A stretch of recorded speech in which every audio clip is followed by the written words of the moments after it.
Dear students, आज हम discuss करने जा रहे हैं ससेप्टिबिलिटी ऑफ एंटी फेरोमैग्नेट्स। ठीक है, एंटी फेरोमैग्नेट्स हमको ये पता है कि इसमें दो सब लैटिसेस हम कंसिडर करते हैं जिनमें स्पिन्स जो हैं वो एंटी पैरेलल होती हैं। ठीक है, अब बात आती है कि जब एक्सटर्नल फील्ड अप्लाई करते हैं तो होता क्या है। मान लीजिए हमने एक्सटर्नल फील्ड अप्लाई किया, एच एक्सटर्नल फील्ड हमने अप्लाई किया, और किस डायरेक्शन में अप्लाई किया, राइट एंगल डायरेक्शन में अप्लाई किया अलाइनमेंट के। ठीक है, तो इससे होगा ये कि जो फील्ड है वो रोटेट करेगा, वो कोशिश करेगा मैग्नेटाइजेशन को रोटेट करने की दोनों सब लैटिसेस में। दो जो सब लैटिसेस हैं उनमें ये उसको रोटेट करने की कोशिश करेगा, और एच की तरफ ही रोटेट करने की कोशिश करेगा, सेम अमाउंट से रोटेट करेगा। तो यहाँ पर इस वजह से जो ससेप्टिबिलिटी होगी वो ससेप्टिबिलिटी टेम्परेचर से इंडिपेंडेंट पाई जाती है। ठीक है, अगर परपेंडिकुलर डायरेक्शन की हम बात करते हैं तो यहाँ पे जो ससेप्टिबिलिटी है उसकी वैल्यू हमको मिलती है 1/λ के बराबर।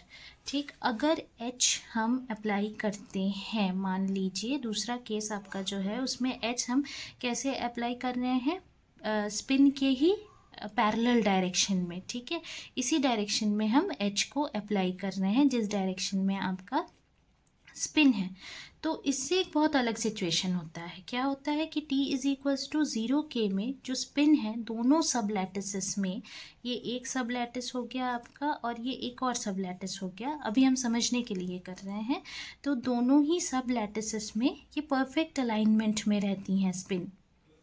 ठीक है, जिसकी वजह से रिजल्टेंट मोमेंट प्रोड्यूस नहीं होता है और काई की वैल्यू हो जाती है 0। दोनों सब लैटिसेस में अपोजिट डायरेक्शन में स्पिन रहती है। ठीक है, तो काई की वैल्यू यहाँ पर हो जाती है 0 जब पैरेलल फील्ड आप अप्लाई करते हैं। और टेम्परेचर जैसे जैसे आप बढ़ाते चले जाएंगे ना, तो टेम्परेचर के बढ़ाने से होगा ये कि जो अलाइनमेंट है वो थोड़ा सा अपसेट हो जाएगा, और एच की वजह से, फील्ड की वजह से एक रोटेशन प्रोड्यूस होने लग जाएगा स्पिन का, और थोड़ी सी ससेप्टिबिलिटी हमको वहाँ पे थोड़ी सी ससेप्टिबिलिटी की वैल्यू मिलने लग जाएगी।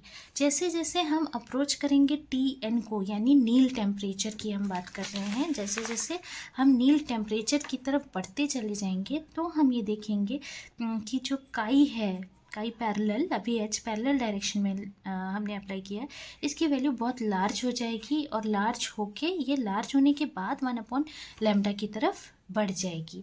तो इसको हमने थोड़ा सा पहले डिस्कस किया था जब हम एंटी फेरोमैग्नेटिज्म की स्टडी कर रहे थे, तो वहाँ पे हमने ये वाला ग्राफ देखा था। ठीक है, इसी ग्राफ से ये चीज़ क्लियर है। पहले ये कम रहती है ससेप्टिबिलिटी की वैल्यू, टेम्परेचर के साथ साथ ये बढ़ती है, पीक पे चल जाती है, फिर इसकी वैल्यू कम हो जाती है। ये एंटी फेरोमैग्नेट में ससेप्टिबिलिटी होता है। ठीक है, तो अब इस ससेप्टिबिलिटी की वैल्यू को हमको निकालना है, तो हम यहाँ पे कंसीडर करते हैं सबसे पहले कि मान लेते हैं हमने HA और HB जो है, ये दो जो है ये मॉलिक्यूलर फील्ड है जो हम सब लैटिस A और B का मान के चल रहे हैं मॉलिक्यूलर फील्ड। तो मीन फील्ड अप्रॉक्सीमेशन हमने जो पढ़ा हुआ था उसके अनुसार HA -λ/MB और HB आपको मिल जाएगा -λ/MA, जहाँ पे लैम्डा आपका वीज कांस्टेंट होता था। ठीक है, लैम्डा की वैल्यू पॉजिटिव, और माइनस साइन ये बताता है कि एंटी पैरेलल इंट्रैक्शन है। जो इंट्रैक्शन है पैरेलल स्पिन का सब लैटिस में अपने ही मॉलिक्यूलर फील्ड के साथ, उसको हम यहाँ पे नहीं मान रहे हैं, यहाँ पे नेग्लेक्ट कर रहे हैं। तो फिर जैसे क्यूरी लॉ के लिए हम निकालते थे, क्यूरी लॉ के लिए फेरोमैग्नेट के लिए, वैसे ही देयरफॉर MA = C/2TH -λ/MB ऐसा हम लिख सकते हैं, और MB को हम क्या लिखेंगे, C/2TH -λ/MA। ठीक है, ये हो गया 2 और ये हो गया इक्वेशन नंबर आपका 3।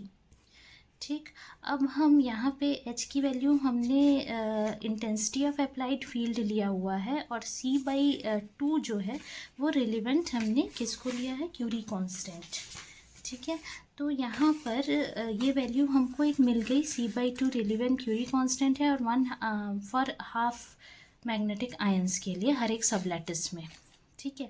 अब हम इसको निकालेंगे अलग अलग टेम्परेचर में, मतलब T less than T N के लिए सैचुरेशन मैग्नेटाइजेशन ए और बी में बराबर है मान के चले, और अपोजिट है नील टेम्परेचर के नीचे।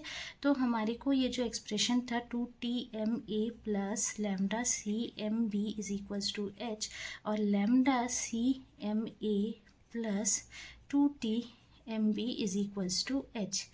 अब ये जो इक्वेशन है, इस इक्वेशन का एक नॉन ज़ीरो सोल्यूशन मिलेगा फील्ड के एब्सेंस में। जब h ज़ीरो रहेगा तो हम क्या करते हैं, इसको मैट्रिक्स फॉर्म पे ले लेते हैं, जिसमें हम कोफिशिएंट्स को लेकर के फिर सॉल्व करते हैं। This is equals to zero, तो आपको मिलेगा 4Tn square is equals to lambda square C square, और यहाँ पे आपको मिलेगी Tn is equals to lambda c/2।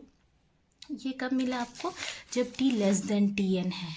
ठीक, अब t ग्रेटर देन Tn पे सेकेंड केस जो है आपका, इसके लिए आप वही दो इक्वेशन एम एम बी वाला यूज़ करेंगे, दोनों को ऐड कर देंगे। M A plus M B is equals to C H by T minus lambda C by 2Tma plus M B, और इस इक्वेशन को हम लोग कैसे लिख सकते हैं, M A plus M B common ले लेते हैं, 1 plus lambda C by 2T is equals to C H upon T.